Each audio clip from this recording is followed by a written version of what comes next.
old sewing machine? I just packed enough for this week. Eric, come on, honey, we're ready. Well, I'm glad he's anxious to go anyway. Oh, yeah, well, so am I. But he's always had a good relationship with my mother anyway. But you know what? At least she will accept him for what he is without trying to make him into something he's not. Eric, come on, it's a long drive. Well, we are going to Canada, and no one is going to talk us out of this. Well, what's going on?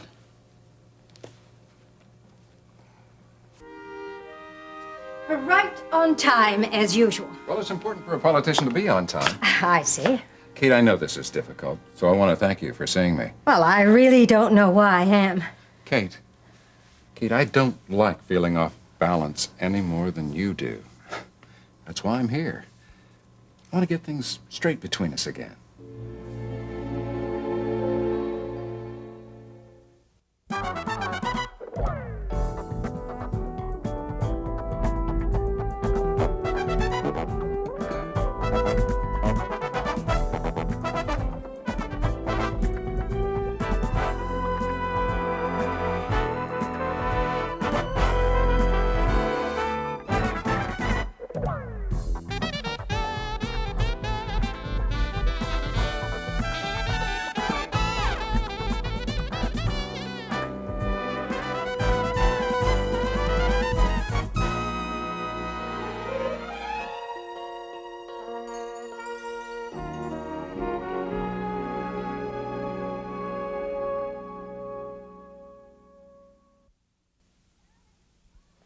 Hi, Iona. Excuse me. Eric, come on, honey. It's a long drive. What is a long drive? Canada. Canada? Is there a war going on or something? What? No, Ione. It's just a minor skirmish. Ione, Eric and I are leaving Kingsley. We're going to stay with my mother for a while in Canada. I just can't let Daddy influence my son anymore. Oh, well, Miriam, why can't we just sit down and talk this thing out? Ione, I have made up my mind, and this is the best thing for him. Oh, well, Miriam, you know you've always been welcome to stay in my house. As a matter of fact, you know, it was just beginning to feel like old times here with you and Eric, and he's such a dear little boy. Eric is just the point. If I stay here in Kingsley, Daddy will continue to dig his claws deeper into my son every single day. Well, he is your father, Miriam. Ione, I have made up my mind. We are going to Canada.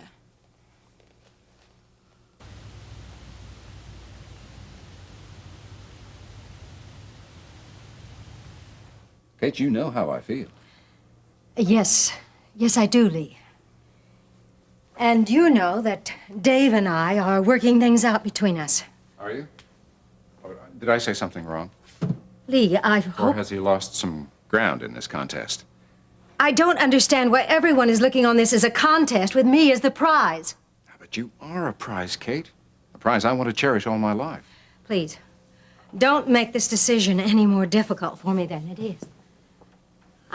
Tell me, have you been able to keep the advantage after the article in the Chronicle? Well, I don't know. Oh, you remember the debates with Wainwright that I mentioned to you a while back? Of course I remember the debates. Well, I have received an invitation. The first debate's in a few weeks. Kate, it would sure be nice if you could be there. I mean, it could very well be a decisive factor in the campaign. I thought you didn't want me on a purely professional level. Well, I know.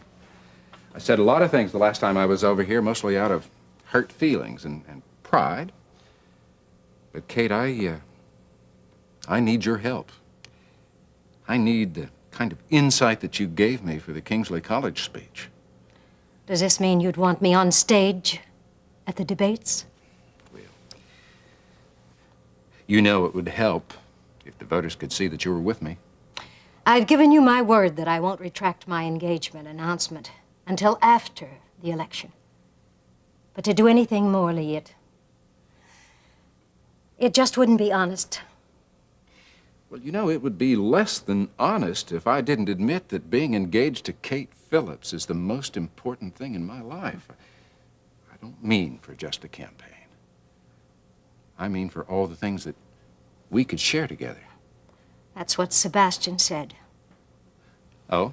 After he apologized profusely for his blunder. Oh, look, Kate. Why don't we have dinner tomorrow night and discuss it further? Lee, I couldn't put... Excuse me.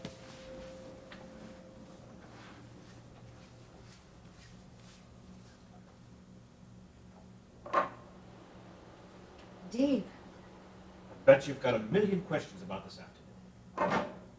should I? No, and if you were with anybody else but Amber, I didn't realize you had company. Lee? Lee came over to discuss the campaign, but he was just about to leave. Yes. I'll call you about the debates, Kate. It's good to see you again, Dave. I trust all is going well at the clinic? Yes, very well. Thank you. Good. I can let myself out, Kate. Goodbye.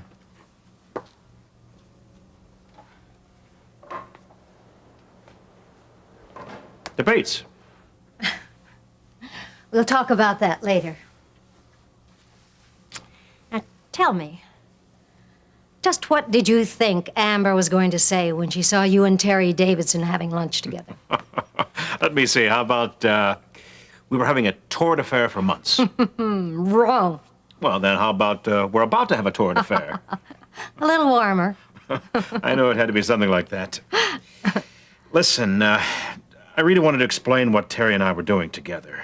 And I couldn't talk at lunch because, well, you saw Amber's attitude. The truth is, I asked Terry to help me do some shopping.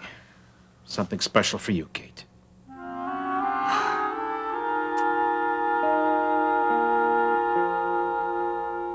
Bye, baby. Bye-bye. Bye, Eric. Bye. Take care now. Bye. Oh, never a dull moment.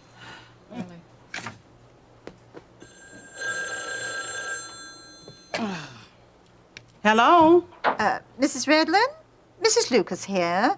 Mr. Carpenter would like to speak to Master Eric, please. Oh, Mrs. Lucas. Eric is not here right now, Mrs. Lucas. Well, then, Mr. Carpenter would like to speak to Mrs. Mason. Well, Mrs. Mason. Oh, Miriam is not here right now either. Well, can I take a message? A message? Here, let me have that phone. Charles Carpenter, Mrs. Redland. Oh, Mr. Carpenter, Miriam and I were just talking about you a little while ago. I want to speak to my daughter or my grandson. Well, I'm sorry they're not here right now. Well, would you kindly tell me where they are? Well, I'm sorry I can't. What did you say? I said I can't. Mrs. Redland, are you going to tell me where they are, or will I call the police? Oh, no need to do that, sir. I assure you your grandson is perfectly safe. He's with his mother. I am in no mood for games. Now, if anything has happened to either Eric or Miriam, you can count on a visit from the man, as I believe you describe him.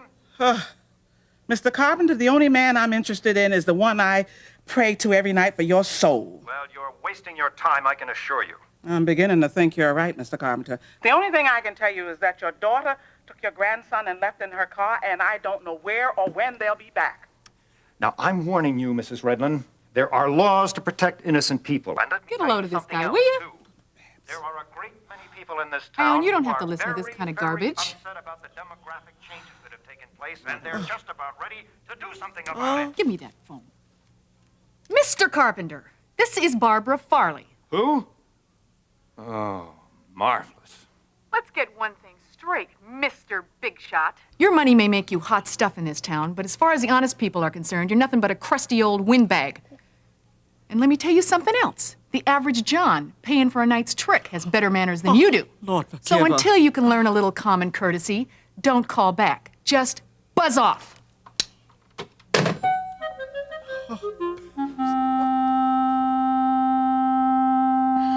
Oh, Dave, it's so pretty. I don't know what to say. Well, that's just the wrapping. I hope you like what's inside. You say Terry Davidson helped you pick it out? Yes, she's a very sensitive and thoughtful person. And I really needed some female advice on this one. I really wanted it to be special for you, Kate. Oh, Dave, it's beautiful. But how can you afford something like this? Oh, I'll manage. Tell me, doesn't it seem familiar to you?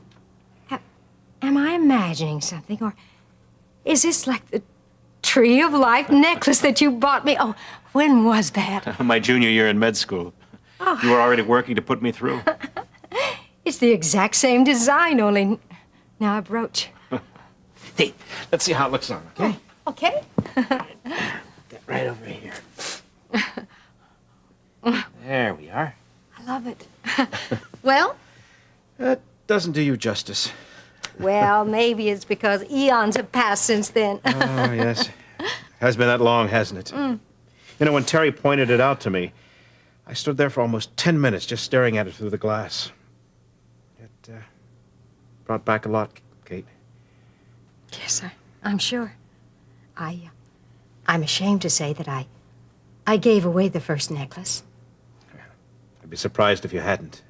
Oh, it went for a worthy cause. I was running a telethon to raise money to help prevent birth defects. I'm sorry, Dave. I lied. About what?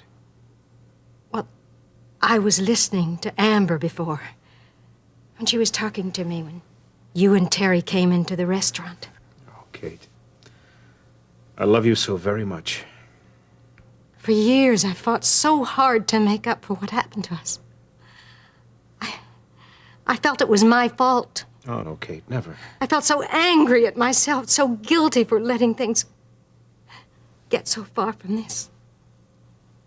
Dave, where did it all go? What happened? Where did we go wrong? I don't know.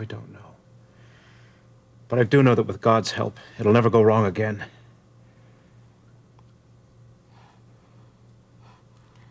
What a fool I've been to doubt you. I thought it was all resolved.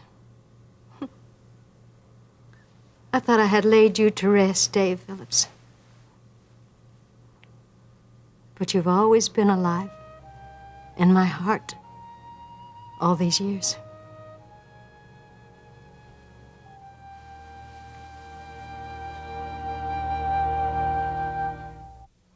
Don't think the worst, Mr. Carpenter. I'm quite sure Miriam is fine.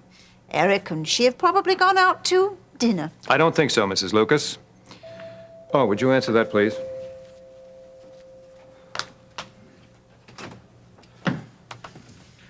Oh, Harold, what kept you so long? Well, the way you sounded on the phone, I thought I'd give you a little bit of time to collect your wits. My wits have never been more collected than they are right now, and the first thing I want you to do is fire that Farley woman. And wait a second, let's just back up here. Start at the beginning. You told me that Miriam and Eric had disappeared. Yes, and I think Miss Farley and Mrs. Redland are both involved. Now, come on, Charles. I know that Miriam is staying at Miss Redland's, but gee, that hardly calls for a kidnapping charge. Harold, are you my lawyer or aren't you? All right, Charles, tell me what happened. Well, it's really very simple. Eric and Miriam have disappeared, and the last time they were seen was at the home of Mrs. Redland, who, upon my questioning, and I'm sure she was trying to hide something, refused to tell me where they were. And then that Farley woman gets on the phone and accuses me of being a client of hers and then hangs up. Now, I want to know, Harold, does that constitute any legal grounds for any sort of a suit? Well, Charles, I guess I can go over there and ask some questions, but don't get so excited about it. Well, you just make sure that you don't come home here empty-handed. I want to be able to put my grandson in his own bed tonight in this house. Get on down there, woman. Beg your pardon. I gotta tell you something. Either I gotta shave or somebody gotta paint a mustache on that boy. Well, not me. I already finished. That's it. Now what? Well, that was great food, girl. I tell you, there's one thing in my life that has changed. And what is that? I will never, ever take for granted home-cooked food again. Well, okay, good. I'll hold you to that, all right? Several weeks of hospital food is enough to make anybody change their mind. But you know something? If you were the worst cook in Kingsley, you'd have still gotten through to me. Oh, thanks a lot. You know what I mean. A lot of things sure have been happening to me lately. You know, it's like I can see life differently than most people now. I mean, I know I can't explain it to them, but I know just how life ends. You only know part of how it ends. I know where it ends for me. But it doesn't have to if you only listen. Oh, Marianne, I know what you gotta say, but I don't want to argue. Come on, we're having a good time, and I really don't. Russ, I don't want to argue either, okay? But I do want to spend my life with you. I want to be a part of your life. Yeah? I think you have a lot to give. But I can't if you refuse to accept that God really loves you. I was thinking about my life of crime. Yeah, I was pretty good at it, although there was certain things that I couldn't do.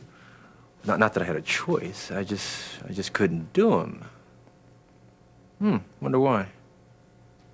Well, I think it's because you're basically a very good person and you want to do what's right.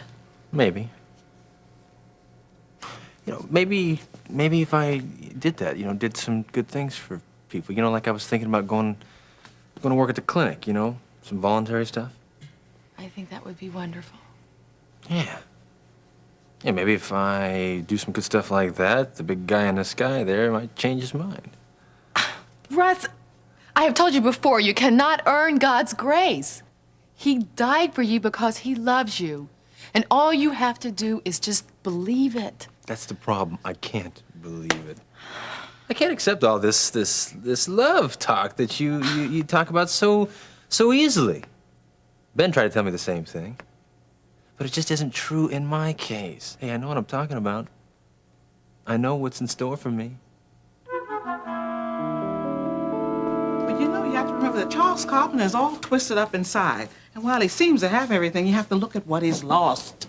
I know where you're coming from, I own. But my experience tells me that men like Charles Carpenter know what they want and usually get it. Well, we do agree on one thing, and that's Miriam's leaving. That was for the best. Yeah, I think so.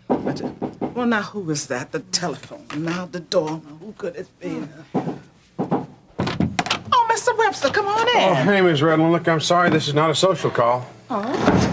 Too big Carpenter sent you, right? Yeah, look what's going on here, Babs. You got Charles hotter than a $2 pistol. He's worst I've ever seen him. I told him the truth, Harold, and the truth hurts. Well, a little diplomacy wouldn't hurt. Now, what's the story on Miriam and the boy? Now, wait a minute. Just because Charles I ordered a royal decree doesn't mean you can barge in here demanding answers. If my memory serves me correctly, the lady of the house let me through the door. Miriam and Eric aren't here. Would you mind telling me where they are? I'm sorry, Mr. Webster, I just can't. And now listen, you two, loyalty among women is one thing, messing around with a man's health is another. Now, I'm telling you, I don't think Charles can handle the stress. Handle the stress? Look, Harold, I know you're on his side. He's your biggest client. But Charles Carpenter has nobody to blame for his troubles but himself. And frankly, I wish you'd just drop him. Drop him. Yeah. Look, Babs, you're my secretary, and he is a paying client. You work for me, I work for him, I do what he tells me to do. He's told me to fire you. Well? Is it true that you called him a... And if I did? Babs, I'm not going to fire you, but I do think you owe him an apology. Look, I made it perfectly clear to your client that until he can show me a little respect, and show a little respect to that lady over there who nursed his daughter back to sanity, well, then he's earned my respect. But until then, Charles Carpenter gets nothing from me.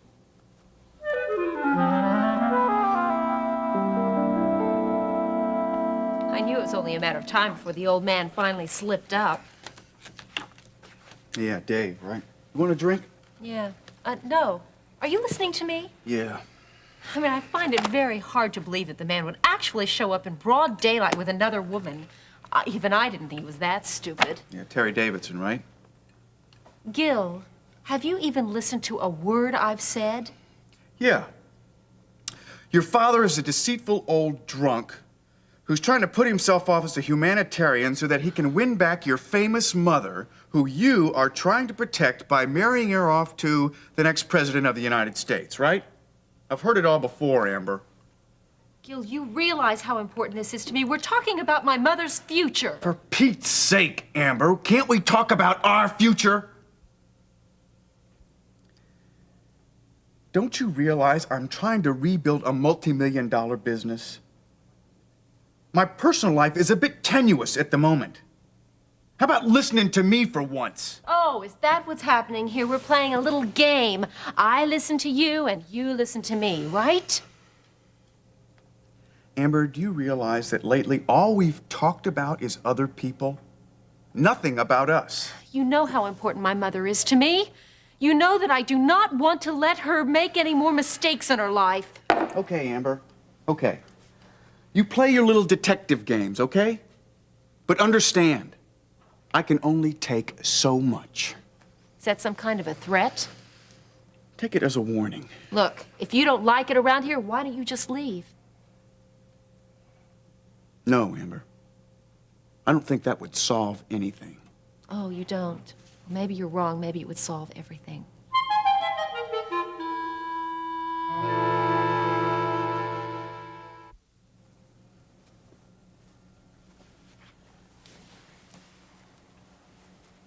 Amber, I don't want to leave. I want to be with you. I really care for you. We've had some great times together. We're just going through a rough period now. But if we hang tight together, we'll get through it. I tell you what, I'll put on some of that music that you like, and we'll light the candles, and I'll break out the brandy and make a night of it.